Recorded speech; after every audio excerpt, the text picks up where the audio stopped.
Assalamu alaikum everyone. Welcome back to new lesson. Now I will discuss about most important or most common questions for admission test or job exam.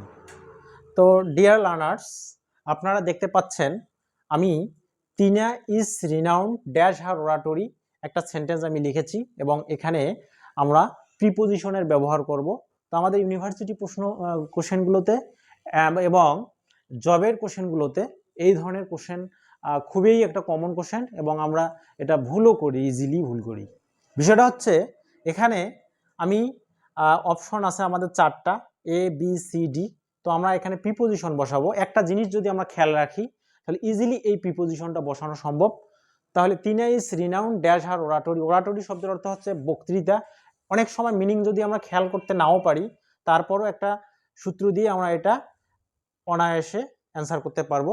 কর্তা যদি কোনো কিছুর জন্য বিখ্যাত হওয়া বোঝায়, সেক্ষেত্রে আমরা প্রিপোজিশন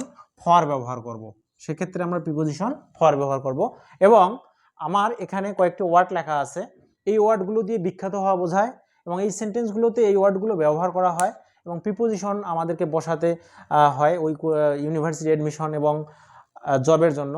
তা ফেমাস, তাহলে ফেমাস ফর বিখ্যাত হওয়া, ওয়েল নন ফর বিখ্যাত হওয়া, অবস্কিউর ফর খারাপ কিছুর জন্য বিখ্যাত হওয়া, রিপুটেড ফর বিখ্যাত হওয়া, নোটেড ফর বিখ্যাত হওয়া, নেমড ফর বিখ্যাত হওয়া। তাহলে এই ওয়ার্ডগুলো দিয়ে যখন আমরা ফর বসাবো বিখ্যাত হওয়াকে বোঝাবে। তাহলে তিনা ইজ রিনাউন্ড ফর হার ওরাটরি, তিনা তার বক্তৃতার জন্য বিখ্যাত। তাহলে আশা করি ফর অর্থাৎ এই শব্দগুলো দিয়ে যদি কোনো প্রিপোজিশনের ব্যবহার আসে, আশা করি আমরা এটার অ্যান্সার করতে পারবো easily. Thanks for watching this video.